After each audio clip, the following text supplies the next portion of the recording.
దేవునికి మహిమ కలుగును గాక. ఈ మంచి సమయాన్ని ఇచ్చిన దేవుని స్తుతిస్తున్నాను. అలాగే నన్ను ఇక్కడికి ఆహ్వానించిన దైవ సేవకులకు, వారి కుటుంబానికి ప్రత్యేకమైన వందనాలు తెలియజేస్తున్నాను.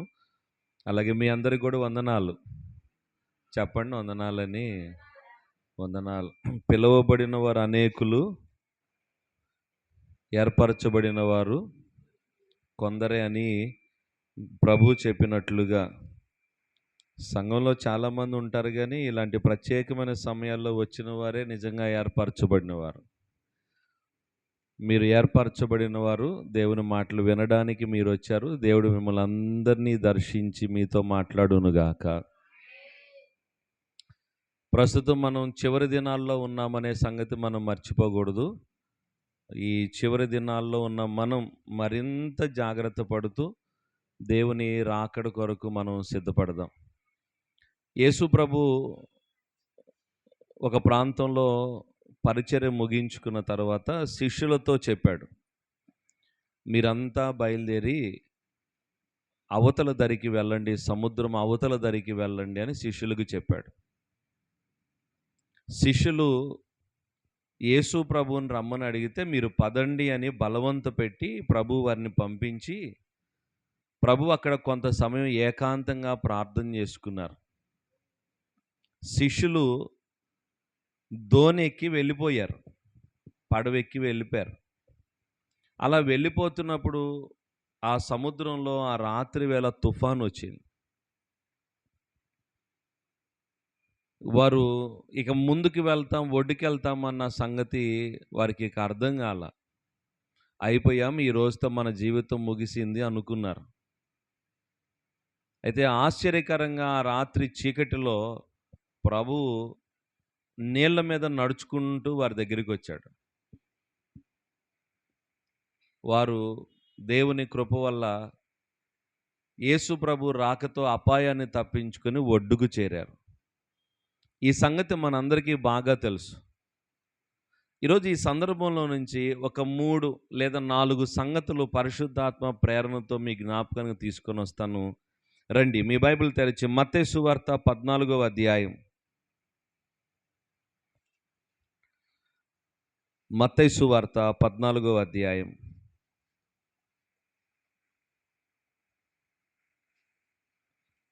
ఈ సందర్భం 22 నుండి 33 దాకా రాయబడి ఉంది. మత్తయి 14వ అధ్యాయం 22 నుండి 33 దాకా రాయబడి ఉంది. అయితే ఈ మాట చదువుదాం. 28వ వచనం చదువుదాం. 28. పేతురు, ప్రభువా నీవే అయితే నీళ్ల మీద నడిచి నీ యొద్దకు వచ్చుటకు నాకు సెలవిమ్మని ఆయనతో అని. నాతో పాటు అందరూ ఈ వాక్యాన్ని చెప్పండి. నీ యొద్దకు వచ్చుటకు నాకు సెలవిమ్ము. మరలా చెప్పండి. నీ యొద్దకు వచ్చుటకు నాకు సెలవిమ్ము. ఇప్పుడు పడవలో ఎంతమంది శిష్యులు ఉన్నారు చెప్పండి? 12 మంది కదా. యేసుప్రభు శిష్యులు 12 మంది కదా. కానీ 12 మందిలో 11 మందికి రాని ఒక ఆలోచన ఎవరికి వచ్చింది చెప్పండి? పేతురుకు వచ్చింది. ఏంటి ఆ ఆలోచన అంటే, నీ యొద్దకు వచ్చుటకు. శిష్యులు 11 మందికి రాని ఒక చిన్న ఆలోచన పేతురుకు వచ్చింది.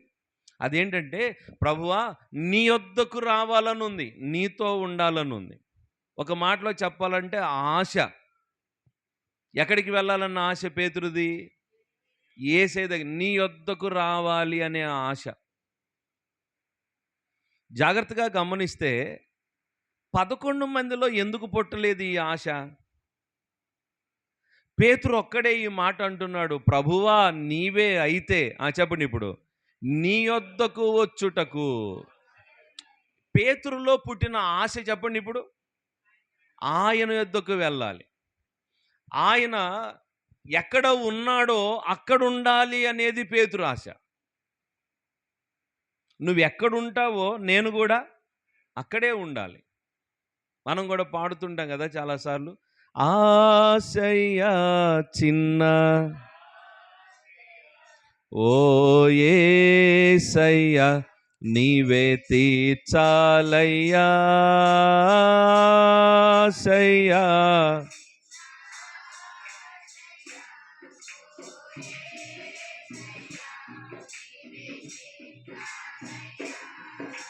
నీతో నేను నడవాలని,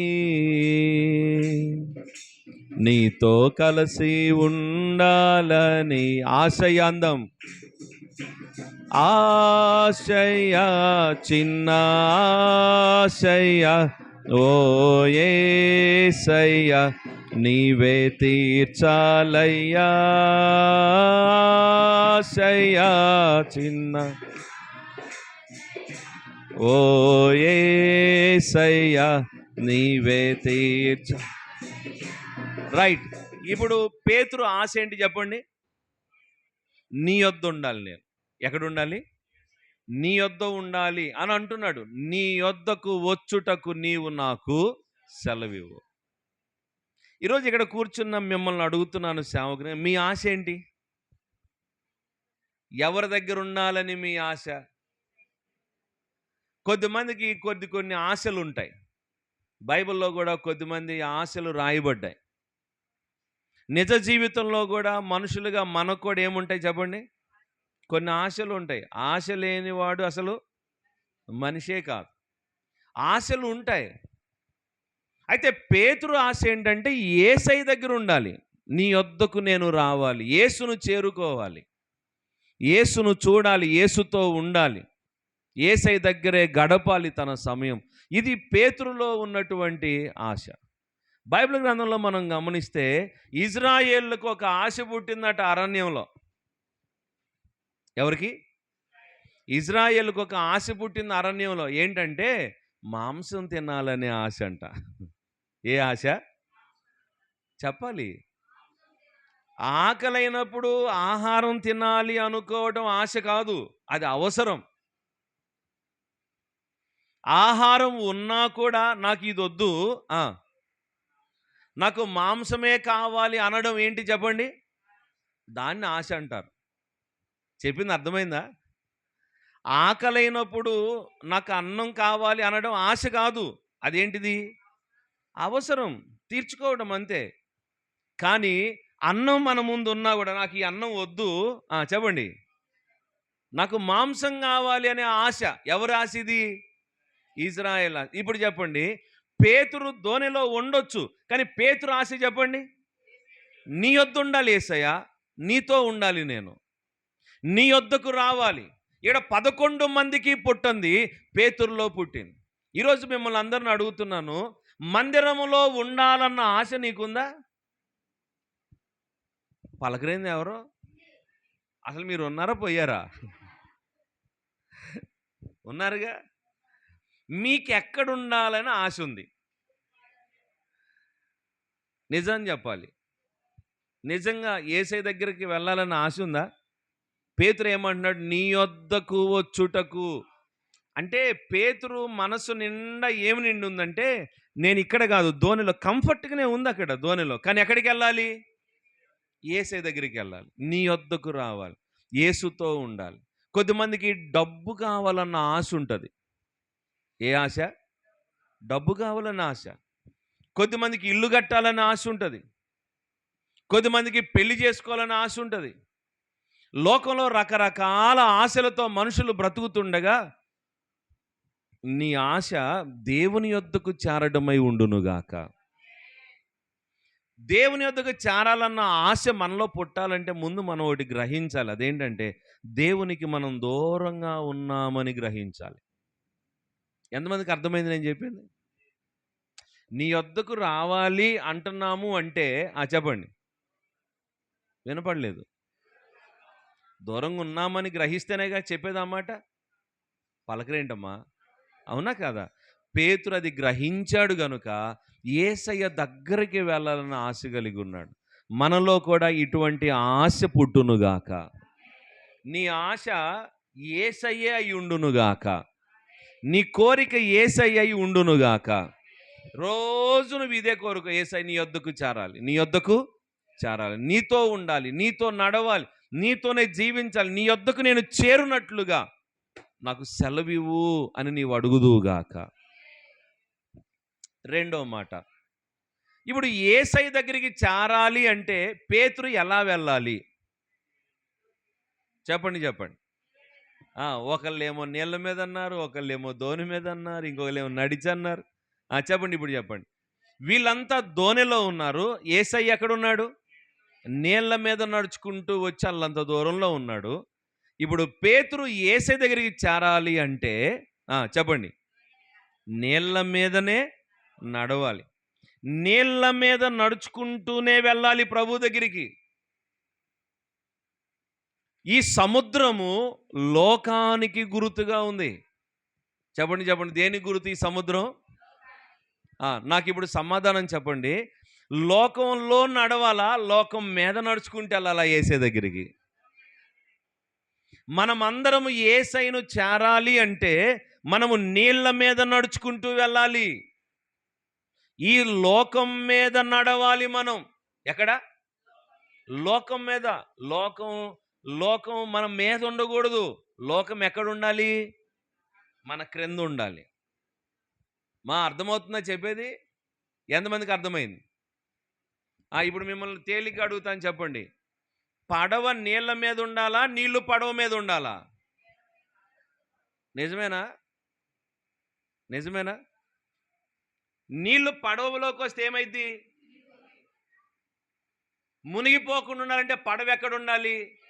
నీళ్ళ మీద ఉండాలి. ఇప్పుడు చెప్పట్లయితే మనం యేసయ్య దగ్గరికి చేరాలి అంటే మనం లోకంలో మునగకూడదు, లోకం మీద ఉండాలి. మనం కొట్టోసారి గట్టిగా మరి చప్పట్లు గట్టి కొట్టాలి మరి. హల్లెలూయా. నీవు లోకంలో కలిసిపోకూడదు, లోకంలో నీవు మునిగిపోకూడదు, లోకం మీద నువ్వు నడుచుకుంటూ వెళ్ళాలి. నీ జీవితం నీళ్ళ మీద నడిచే జీవితం అయితేనే యేసయ్యని చేరుకుంటావు. ఓసారి సంఘంలో ఈ పిల్లలందరినీ, సండే స్కూల్ పిల్లలందరినీ బీచ్కి తీసుకొని వెళ్ళినప్పుడు ఆ బీచ్లో అదే వాటర్ బైక్ ఏదో ఉంది, నీళ్ళల్లో సముద్రం లోపలికి తీసుకెళ్ళేది. అది 300 ఎంతో చెప్పారు. పిల్లలందరూ కలిసి బలవంతం చేసి నన్ను ఎక్కిచ్చారు. అన్నా, నువ్వు ఒక్కడే వెళ్ళొస్తే మేమందరం వెళ్ళొచ్చినట్టేనన్నా అని నన్ను ఎక్కిచ్చారు మొత్తానికి. సరే, నేను కూడా పిల్లలందరూ ఆశపడుతున్నారు కదా అంటే నేను కూడా ఎక్కి కూర్చున్నా. తీసుకొని లోపలికి తీసుకెళ్ళాడు. ఆ అలల మీద ఎగురుకుంటా నా వెనక ఆయన కూర్చోన్నాడు. ఇట్లా కూర్చొని పైకి నడపటమే నీళ్ళ మీద. మనం ఊరికి అలా కూర్చున్నాం, ఆయన నడుపుతున్నాడు. ఎగురుకుంటా పోతుంటే, లోపలికి పోతుంటే గుండె గొంతులోకి వచ్చింది. చచ్చిపోతానేమని భయం వేసింది. ఎంత భయం అంటే అంత భయం వేసింది. కళ్ళు మూసుకొని ఇక జాలండి వెనక్కి తిప్పండి అంటున్నా. వెనక్కి తిప్పండి. ఇంకా ఆయన ఎలా తీసుకెళ్తున్నాడు తెలుసా? ఇలా ఉంచుకొని, అలా ఉంచుకొని, మెలిదిప్పి గుండ్రంగా తిప్పుకుంటూ తీసుకుపోతున్నాడు. నేను చెప్పాను, అయ్యా, మా అమ్మకి 2 పిల్లలు, కానీ సంఘానికి నేను ఒక్కనే పాస్టర్ని అయ్యా ప్రస్తుతానికి. ఇప్పుడు కాదు, 5-6 ఏళ్ళ నాటి సంగతి నేను చెప్తున్నాను అని చెప్పలా. మనసులో అనుకుంటున్నాను ఇవన్నీ అని చెప్పాలని. మొత్తానికి తీసుకెళ్ళి వెనక్కి తిప్పని చూస్తండి, ఆ ఒడ్డున చీమ తలకాయల్లా కనపడుతున్నారు జనం అంతా. అంత లోపల ఉన్నాం. నాకు అనిపించింది, ఇప్పుడు ఏదన్నా తేడా పడి ఇందులో పడితే ఇక ఇదే నాకు ఆఖరి రోజు. అసలు ఎంత భయం అంటే మీరు నమ్మండి, ఆ రోజు తీర్మానించుకున్నాను నా హృదయంలో, ప్రభుతో ఒక ఒడంబడిక చేసుకున్నా. ప్రభువా, నన్ను ఒడ్డుకు తీసుకెళ్తే చాలయ్యా, జీవితంలో ఇట్లాంటి బోట్లు నేను ఎక్కనయ్యా, జీవితంలో ఇట్లాంటిది ఎక్కనని ఆ రోజు నేను దేవుని సన్నిధిలో ఒడంబడిక చేసుకున్నా అక్కడే. ఇక మొత్తానికి వెనక్కి తిప్పుకొని మళ్ళీ ఆయన నేను ఇద్దరమే ఉన్నాం. పడితే ఆయన ఈతన్నేస్తాడు, మనకి ఈత కూడా రాదు. ఇక అటు నుంచి అట్టే బంగాళాఖాతంలో కలిసిపోయేవాళ్ళు. నీళ్ళ మీద వస్తుంది ఆ బోటు, అయినా కూడా లోపల ఎలా ఉంది? భయంగానే ఉంది. ఎందుకంటే మొదటిసారి వెళ్తున్నాం కదా. మొత్తానికి తిప్పుకొని వస్తూ ఉంటే ఈ ఒడ్డునున్న పిల్లకాయలు ఊరుకుంటారా? కెమెరాల్లో, ఫోనుల్లో వీడియోలు తెస్తున్నారు. ఒడ్డుకు వచ్చి అని నవ్వుకుంటూ వస్తున్నా. వాళ్ళు అనుకుంటున్నారు, అబ్బా అన్న బాగా చేశాను రా, ఎంజాయ్ బాగా.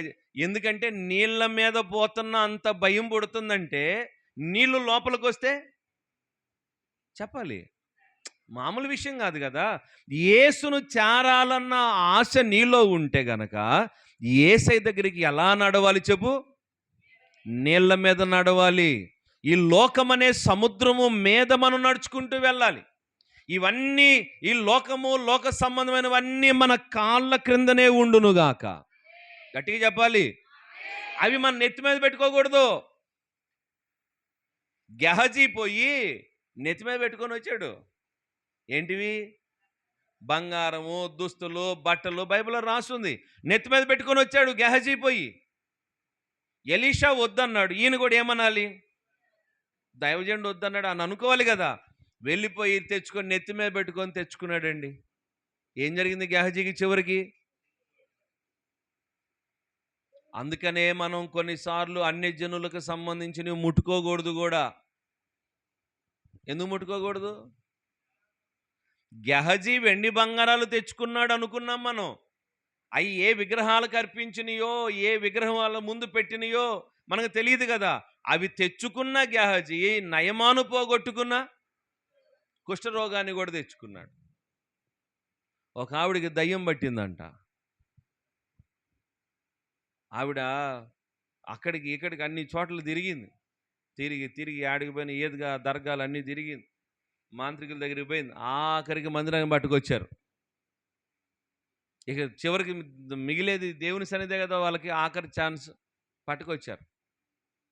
ఆమె కోసం ప్రార్థన చేస్తూ, సేవకుడు ప్రార్థన చేస్తూ, అలా ప్రార్థన చేస్తుండగా ఆ దయ్యం అంటుందంట, పోతాను, నేను ఎందుకుంటాను, మీరు ఈ రకంగా గదువుతుంటే పోతా అంది దయ్యం. అసలు ఎందుకు వచ్చావు నువ్వు అన్నాడంట. ఈ అమ్మాయి నా సవరం పెట్టుకుంది అందుకు వచ్చాను అందంట ఆ దయ్యం. ఏం పెట్టుకుందంట చెప్పాలి. అంటే దయ్యం దేన్ని బట్టి వచ్చింది? వాళ్ళు ఎవరియో ఎంటుకలు, చిక్కు ఎంటుకలు, పక్క పిన్నీసులకి ఎంటుకలు తీసుకున్నారు. అవి దువ్వి సవరం చేశారు. ఆ సవరం ఏమో కొనుక్కుంది. ఏమొక బెత్తుంటే ఏమైనా ఉంచుకోవచ్చుగా. ఎంత కావాలి ఏమకి? మూర కావాలి. అందుకని ఏం కొనుక్కుంది? సవరం కొనుక్కుంది. ఆ సవరంలో సవరం నాది అంటుందంట ఆ దయ్యం. ఏడుందమ్మా సవరం ఎందుకు అంటే పక్కనున్న దయ్యం పట్టినామని తీసుకొని వచ్చినామని చెప్తున్నట్టు ఏడుంది, దాని తలకాయకే ఉంది అందంట. అంటే ఆ సవరం మాత్రం. నేను మీతో ఏం చెప్పాలనుకుంటున్నానంటే, ఎవరై ఇంటికి వెళ్ళినా ఏ వస్తువైనా తెచ్చుకోవాలని ఆశ పుట్టినా తెచ్చుకోకండి. దాంతోపాటు ఏమొస్తే మన ఇంటికి కూడా వినపట్ల. వామ్మో అయ్యో అత్తయ్య నాయన అనొద్దు మీరు, వస్తాయి. ఎందుకంటే వాటికి సంబంధించింది ఏదో నీ దగ్గర ఉంటుంది. జాగ్రత్త. నువ్వు నీళ్ళ మీద నడుచుకుంటూ వెళ్ళాలి యేసే దగ్గరికి. ఈ లోకం అనే సముద్రంలో మనం మునగకూడదు, పైన నడుచుకుంటూ వెళ్ళాలి. లోకం మన కాళ్ళ క్రిందే ఉండునుగాక. అపోస్తుల దినాలలో ఆస్తిపాస్తులు అమ్మి తీసుకొచ్చి ఎక్కడ పెట్టారని రాయబడింది అపోస్తుల కార్యముల్లో? అపోస్తుల పాదాల దగ్గర పెట్టారట. నెత్తి మీద పెట్టుకున్నారా, కాళ్ళ దగ్గర పెట్టారా? మన డబ్బు మన కాళ్ళ క్రింద ఉండునుగాక. గట్టిగా చెప్పాలా? లోకంలో ఈ డబ్బు ఉందే, డబ్బు అంటే ఎంత ఇష్టమో జనానికి. డబ్బు అంటే ఇష్టం నేను చెయ్యొద్దండి ఒకళ్ళు. నాకు డబ్బు అంటే ఇష్టం లేదు అన్నోళ్ళు చెయ్యెత్తాలి. అందరికీ ఇష్టమే కదా. అసలు డబ్బు అంటే ఇష్టం లేని వాళ్ళు అంటే ఎవరు ఉండరు. కానీ ఆ డబ్బును కూడా ఎక్కడ పెట్టారంట అపోస్తులు? కాళ్ళ క్రింద పెట్టుకున్నారు. కొద్దిమంది నెత్తి మీద డబ్బు ఉండి పెత్తనం చేస్తుంటుంది. మన నెత్తి మీద అది ఉండకుండునుగాక. అది ఎప్పుడు మన కాళ్ళ క్రిందే ఉండాలి. లోకము, లోకాశలు, లోక ఆచారాలు, లోక సాంప్రదాయాలు ఇవన్నీ మన కాళ్ళ క్రింద ఉండాలి. వాటి మీద మనం నడుచుకుంటూ వెళితేనే ఎక్కడికి పోతాం? యేసే దగ్గరికి వెళ్తాం. నువ్వు అలా వెళుతున్నావా లేదా? మూడో మాట చెప్తాను. అలా నడిచాడు పేతురు, కానీ మధ్యలో ఏమయ్యాడు? చెప్పండి. మీకు తెలిసిందే కదా, చెప్పండి. మధ్యలో ఏమయ్యాడు? మునిగిపోయాడు. ఎందులో మునిగాడు? చదవండి అక్కడ ఆ మాట చదవండి. 14లో మనకు తెలిసిన మాటే జ్ఞాపకం చేసుకుంటున్నాం మనం. 14లో 30వ వచనంలో 29, 30 చదువన్న. ఆయన రమ్మనగానే పేతురు దోణి దిగి యేసు వద్దకు వెళ్ళుటకు నీళ్ల మీద నడిచెను గాని గాలిని చూచి భయపడి మునిగిపోసాగి. ఆగండి. నీళ్ల మీద నడిచాడా, నడవలేదా? తర్వాత ఏమయ్యాడు? మునిగిపోయాడు. ఎక్కడ మునిగిపోయాడు? చెప్పండి చెప్పండి. సముద్రంలో, నీళ్ళల్లో మునిగిపోయాడు. మునుపు బాగా నడిచాడు నీళ్ళ మీద, కానీ ఇప్పుడు ఆ నీళ్ళల్లోనే మునిగిపోయాడు. మీతో ఈ మాట చెప్పనివ్వండి. మునుపు ఏ విషయాలను నీ కాళ్ళ క్రింద పెట్టుకున్నావో ఇప్పుడు ఆ విషయాలలోనే నువ్వు మునిగిపోయావేమో ఒక్కసారి చూసుకో. నేను ఇదంతా ఒక్క తలంపుతోనే చెప్తున్నాను మీకు. అదేంటంటే ప్రభు రాకడ సమీపిస్తుంది, మనం త్వరగా ఎవరిని చేరుకుందాం? యేసయ్యను చేరుకుందాం. అందుకు చెప్తున్నాను మీతో ఈ మాటలు. మునిగిపోయాడు, ఈయన నీళ్ళల్లో మునిగిపోయాడు. కొద్దిమంది కొన్నిట్లో మునిగిపోతుంటారు. ఈయనేమో నీళ్ళల్లో మునిగిపోయాడు, కొద్దిమంది పాపంలో మునుగుతుంటారు. మునుపు బాగానే నడిచాడు పేతురు, నువ్వు కూడా నడిచుంటావు మునుపు బాగానే నీళ్ళ మీద. ఒకవేళ ఇప్పుడు మునిగిపోతున్నావేమో. కొద్దిమంది ముచ్చట్లో మునిగిపోతుంటారు. ఎందులో?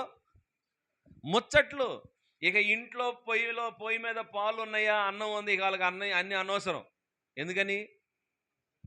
ఎందులో మునిగారు వాళ్ళు? ముచ్చట్లో మునిగిపోయారు. ఈ మధ్యకాలంలో అందరూ ఎందులో మునిగిపోతున్నారు చెప్పండి, చెప్పాలి. సెల్ ఫోన్లో మునిగిపోతున్నారు. ఈ మధ్యకాలంలో అందరూ, లోకంలో ఉన్న మనుషులందరూ రకరకాల వ్యామోహాల్లో మునిగిపోతున్నారు. సంఘముగా, దేవుని బిడ్డలంగా ఉన్న మనం మాత్రం మునిగిపోకుండా జాగ్రత్త పడుదుముగాక. ఒకవేళ మునిగిపోయావేమో, మునిగిపోతున్నాడు పేతురు నీళ్ళల్లో. నేడు చాలా మందిని చూస్తూ ఉన్నప్పుడు ఇదే అనిపిస్తూ ఉంది. మునుపు బాగా భక్తి చేశారు కదా, మునుపు ప్రార్థనకి ఆసక్తితో వచ్చారు కదా, ఆ ఆసక్తి నేడు లేదే. మునుపు బాగా నడిచారు కదా. గలతీ సంఘంతో ఆ మాటలే చెప్తాడు 3వ అధ్యాయం. రండి ఒకసారి ఆ మాట చదువుదాం. గలతీలకు రాయబడిన పత్రిక, అపోస్తలుడైన పౌలు గలతీ సంఘానికి రాస్తూ 3వ అధ్యాయం, గలతీ 3 చదవండి. మొదటి వచనం. అవివేకులైన గలతీయులారా, మిమ్మల్ని ఎవడు భ్రమ పెట్టెను? సిలువ వేయబడిన వాడైనట్టుగా యేసుక్రీస్తు మీ కన్నుల ఎదుట ప్రదర్శింపబడెను కదా. తెలుసుకోగోరుచున్నాను. చాలమ్మా. మిమ్మల్ని ఎవడు భ్రమ పెట్టాడు? మునుపు మీరు బాగానే ఉన్నారు కదా, మునుపు మీరు బాగానే నడిచారు కదా. ఎవడు మిమ్మల్ని భ్రమ పెట్టాడు? గలతీయులారా. ఈ సంఘం, గలతీ సంఘం కూడా ఒకప్పుడు బాగా నడిచారంట దేవుని కోసం. ఇప్పుడు ఏమయ్యారు మధ్యలో? ఎవడో భ్రమ పెట్టాడంటే వేరే దాని వైపుగా వారు ఆకర్షించబడుతున్నారు. ముందు బాగా మొదలుపెట్టి మధ్యలో ఎందుకో ఆగిపోతున్నారు. అందుకని పౌలు గారు వీళ్ళ కోసం ప్రసవ వేదన పడుతున్నానని రాశాడు ఈ పత్రికలోనే. క్రీస్తు స్వరూపం యందు ఏర్పడు వరకు. చదవండి ఒకసారి, కొంచెం పక్కకు తిప్పితే ఈ మాటలు మనకు కనబడితే 4:19, 4వ అధ్యాయం 19వ వచనం. నా పిల్లలారా, క్రీస్తు స్వరూపము మీ యందు ఏర్పడు వరకు మీ విషయమై మరలా నాకు ప్రసవ వేదన కలుగుచున్నది. సంఘం కోసం దైవజనుడు ఏం పడుతున్నాడట? మరలా అంటే ఒకసారి ప్రసవ వేదన పడ్డాడు కనడానికి, మరలా రెండవ మారు కూడా దైవజనుడు ఏం చేస్తున్నాడు? ప్రసవ వేదన పడుతున్నాడు. ఎందుకంటే మునుపు బాగా నడిచారు. చదవండి 5వ అధ్యాయంలో ఈ మాటలు చెప్పాడు. 5:7 వచనం. గలతీ 5:7. మీరు బాగుగా పరిగెత్తుచుంటిరి, సత్యమునకు విధేయులు కాకుండా మిమ్మల్ని ఎవడు అడ్డగించాడు? పేతురు కూడా మునుపు నీళ్ళ మీద చెప్పాలి నడిచాడు. నడిచేవాడు నడుస్తూ అలాగే ఉండక ఏమాడు? ఇప్పుడు మునిగిపోతున్నాడు. ఈ గలతీ సంఘం కూడా ముందు బాగా నడిచారట. నడవటం కాదు, ఇంకా వీళ్ళ గురించి ఇక్కడ రాసిన మాట పరిగెత్తారంట, మామూలుగా పరిగెత్తాల, అసలు ఎంత బాగా అంటే అంత బాగా పరిగెత్తారు. అలా పరిగెత్తి పరిగెత్తి పరిగెత్తి ఎవడో అడ్డగించాడు. ఎవడు అడ్డగించాడు? అక్కడ పేతురు మునిగిపోవటానికి ఏంటి కారణం? గాలి. గాలిని చూచి భయపడి. ఈనాడు లోకంలో ఉన్నటువంటి విషయాలను చూచి నీ పరుగులో, నీ నడకలో నువ్వు ఒకళ్ళు మునిగిపోతున్నావేమో. నీతోనే ఈ మాట చెప్పనివ్వు. నీకోసం దైవజనుడు చెప్పాలి, ప్రసవ వేదన పడుతున్నాడు మరలా మరలా. అరే ఏమైంది వీళ్ళకి? ఎందుకు ఇలాగ అయిపోతున్నారు? మునుపున్న ఆసక్తి, మునుపున్న ప్రేమ, మునుపున్నటువంటి నడిపింపు ఏదని ఒక దైవజనుడే కాదు, దైవజనురాలు కుటుంబం ఇలాగే మీ నిమిత్తమై చెప్పండి, ప్రసవ వేదన, ఆ నొప్పి, బాధ అది మీకు అర్థం కాకపోవచ్చు. మీకు ఆ బాధ అర్థం కాదు. ఆ ప్రసవ వేదన పడుతున్నాడు. ఈ పేతురు మునిగిపోయాడట, నీళ్ళలో మునిగిపోతున్నాడు. నిన్నే అడుగుతున్నాను ఈ రాత్రి, ఒక్క మాట చెప్పు, నువ్వెందులో మునిగావు? ఎందులో పడిపోయావు? ఏ విషయంలో నువ్వు మునిగిపోయావు? 4 చెప్పి ముగించేస్తాను. అక్కడ మునిగిపోతున్నప్పుడు పేతురు అంతే మౌనంగా ఉండి మునిగిపోయాడా, ఏమన్నా చేశాడా? మీరు చెప్పండి నాకు. చెప్పాలి. ఏం చేశాడు పేతురు? ఏమన్నాడు? ప్రభువా నశించిపోవచ్చున్నాను. చదవండి అక్కడికి రండి. మత్తయి 14:30-31. గాలిని చూచి భయపడి మునిగిపోసాగి ప్రభువా నన్ను రక్షించుమని కేకలు వేశాను. మునిగిపోతుంటే అమ్మయ్య పర్లేదు, నీళ్ళలో మునిగిపోతాను, చల్లగుంది, హాయిగా ఉంది, ఇక్కడే ఉంటా అనుకోలేదు పేతురు. ఏం చేశాడట? కేకలు వేశాడు, నన్ను రక్షించు అని. ఈ రాత్రి మీతో ఈ మాట చెప్పి నేను కూడా ముగిస్తున్నాను. ప్రభు నా మనసులో పెట్టిన చెప్పడానికి మీకు బోలెడు వర్తమానాలు తీసుకొచ్చి చెప్పగలను. నా మనసులో చాలా ఆలోచనలు కలిగాయి. కానీ నేను ఇంటి దగ్గర మోకాళ్ళుని ప్రార్థన చేస్తుంటే ఈ 4 మాటలే మీకు చెప్పాలని ప్రభు నాకు ఆజ్ఞాపించాడు కఠినంగా. అందుకని ఈ 4 చెప్తున్నాను మీతో. నువ్వు చేయాల్సిన పని ఏంటంటే ఈ రాత్రి కేక వెయ్యాలి. ఏమని? నన్ను రక్షించు. ఎందులో మునిగిపోయావో నీకే తెలుసు, నీ ప్రక్కన వాళ్ళకి తెలియదు. నీ వ్యక్తిగత జీవితాన్ని ఒక్కసారి నువ్వు ఆలోచన చేసుకో. నువ్వెందులో మునిగిపోయావు? అందులో మునిగిపోయి అలాగే కనుమరుగైపోతావా? లేదంటే ఈ రాత్రి ఒక కేక, నశించిపోతున్నాను, నన్ను రక్షించు. కేక వేయగలిగితే ఎంత దూరంలోనో లేడైనా పేతురు కేక విని చెయ్యి పట్టుకుని లేపేంత దగ్గరగా ఉన్నాడట ఆయన. చప్పట్లు కొట్టి దేవుని కనపరచవచ్చు కదా ఒకసారి గట్టిగా. గట్టి కొట్టాలి మరి. హల్లెలూయా. నువ్వు మునిగావేమో కానీ యేసయ్య మాత్రం నీకు దగ్గరగానే ఉన్నాడు. నీ కేక వినడం తోడనే చెయ్యి చాపి ఏం చేశాడు? పేతురుని పట్టుకున్నాడు. ఆ నీళ్ళలో మునిగిపోయిన దానిలోంచి లేవనెత్తాడు. ఈ రాత్రి మీతో ఈ మాట చెప్తున్నాను, యేసయ్య చెయ్యి చాపి నువ్వు మునిగిపోతున్న దానిలోంచి లేవనెత్తునుగాక. గట్టిగా చెప్పాలి. పూర్తిగా నువ్వు నశించిపోక మునిపే ఈ రాత్రి కేకవే. ఈ రాత్రి కూడా నువ్వు కేక వేయకుండా మౌనంగా ఉన్నావంటే మాత్రం నీ జీవితాన్ని రక్షించేవారు ఎవ్వరూ లేరు. మునిగిపోతావు, ఇక నువ్వు కనుమరుగైపోతావు, ఇక నువ్వు కనబడవు. నేను ఒక యవనస్తుడితో చెప్పాను, ఏమనంటే, తమ్ముడా నువ్వు దేవుని మందిరానికి వస్తున్నావు, వస్తూ కూడా నువ్వు ఇలాంటి బలహీనతలో ఉంటున్నావు.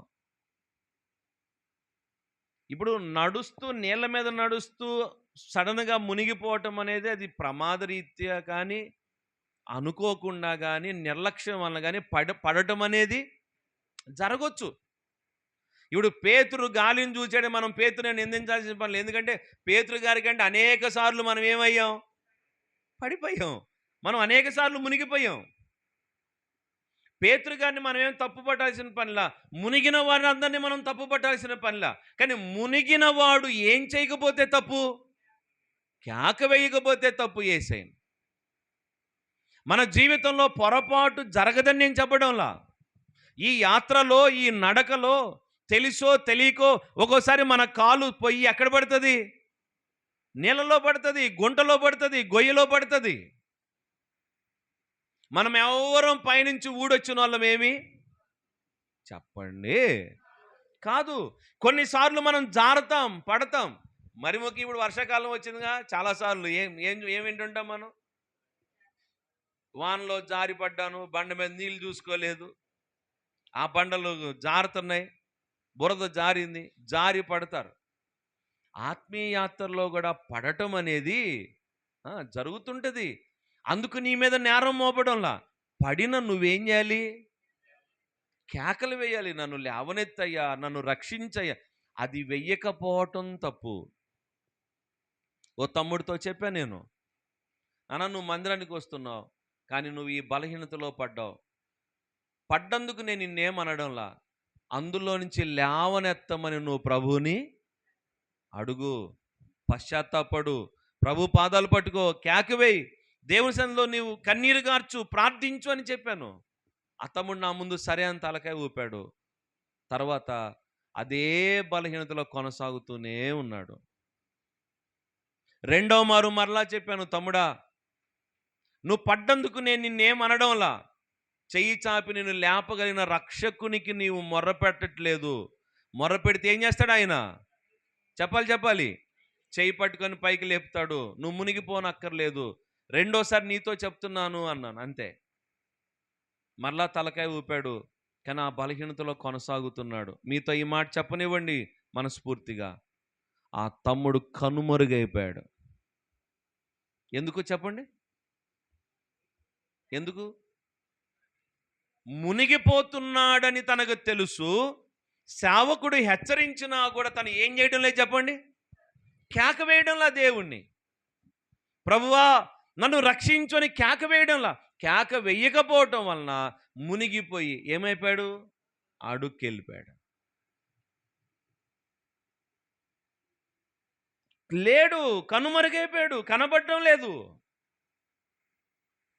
నువ్వు పడింది ఎలాంటిదో తెలుసా? పడవనే మింగే సముద్రం అది. నువ్వు దొరికితే ఏం చేస్తుంది? ఈజీగా మింగేస్తుంది. నువ్వు ఉన్న బలహీనత చాలా ప్రమాదకరమైంది.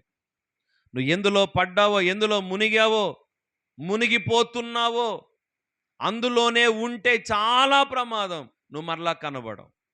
ఈ రాత్రే బిగ్గరగా కేకవేయి, ప్రభువా నన్ను రక్షించు అని కేకవేయి. ప్రభు నీకు సమీపంగా ఉన్నాడు. అందుకనే సేవకుడు ఈ కోటాలు ఏర్పాటు చేశాడు. చెయ్యి పట్టుకొని ఏం చేస్తాడు? ప్రభు నిన్ను లేవనెత్తుతాడు. ఆశ్చర్యం, ఒడ్డుకు చేరుకుంటావు. కొట్టుమారు గట్టిగా చప్పట్లు, గట్టి కొట్టాలి. ఇప్పుడు నాకు సమాధానం చెప్పండి మీరు. పేతురు ఆశ తీరిందా తీరలేదా? తీరిందా? చెప్పాలి. ప్రభువుని చేరాడా చేరలేదా? ప్రభుతో ఉన్నాడా ఉండలేదా? నీళ్ళ మీద నడిచాడా నడవలేదా? మునిగిపోయాడు. మునిగిపోవటాన్ని బట్టి మనం ఏం పేతురు అనడంలా, కానీ మునిగిపోయిన పేతురు కేకలు వేసి మరలా ప్రభు చేత ఏం చేయబడ్డాడు? లేపబడ్డాడు. నువ్వు కూడా లేపబడుదువుగాక. ఎక్కడ ఆగావో, ఎక్కడ పడ్డావో, ఎక్కడ నిలిచావో అక్కడి నుంచి నువ్వు మరలా లేచి ప్రభు కొరకు విరజిమ్ముకుందువుగాక. సంసోను కూడా పడిపోయాడు. గుండు కొట్టింది దెలీలా, అంతా అయిపోయింది, జీరో. ఎవరు చెప్పాలి గట్టిగా? సంసోను జీరో అయిపోయాడు. బలం లేదు. ఎవ్వరు సంసోన్ని గౌరవించడంలా, లెక్క చేయడంలా, సంసోన్ని ఎగతాళి చేస్తున్నారు. జీరో అయిపోయాడు సంసోన్. అట్లాంటి పరిస్థితిలో సంసోను ఆ గుడిలో, దాగోను గుడి స్తంభాలను పట్టుకొని ఇలా అంటున్నాడు, ప్రభువా ఈ ఒక్క మారు నన్ను జ్ఞాపకం చేసుకో. చెప్పండి, ఎంత దూరంలో ఉన్నాడు ఆయన? చెప్పాలి. చెయ్యి చాపి లేపేంత దగ్గరలోనే ఉన్నాడు. నువ్వు దూరం అయ్యావేమో, కానీ ఆయన నీకు దూరం అవ్వలేదు. ఆయన నీకు దగ్గరగానే ఉన్నాడు. నువ్వు కేక వేస్తే నిన్ను పట్టుకోవటానికి సిద్ధంగా ఉన్నాడు ఆయన. సంసోను దగ్గర నుంచి ఆ అరుపు కోసం చూస్తున్నాడు ఆయన. నా మాట మీకు అర్థమవుతుందో లేదో?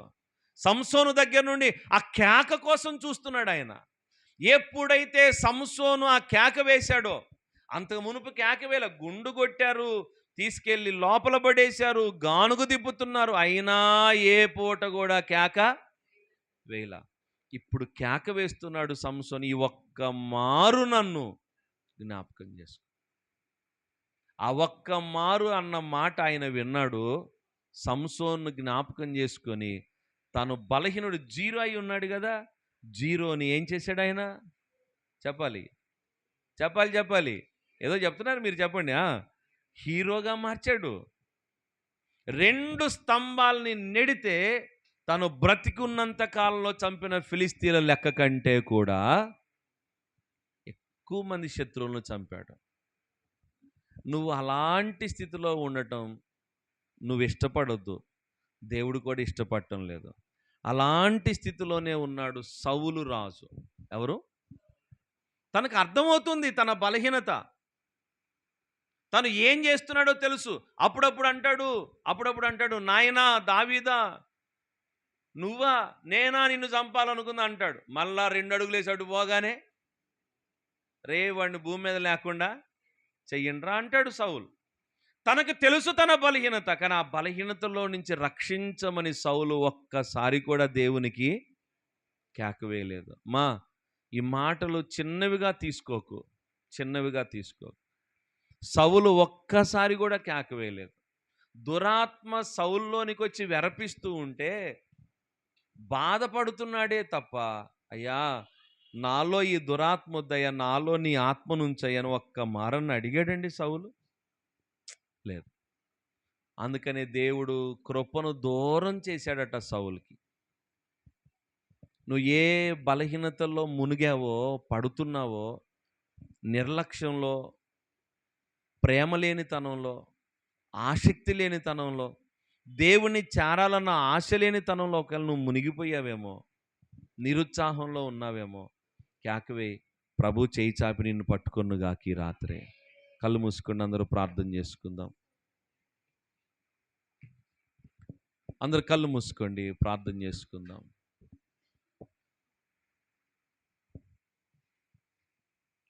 అందరూ కళ్ళు మూసుకోండి, ప్రార్థన చేసుకుందాం. 2 నిమిషాలు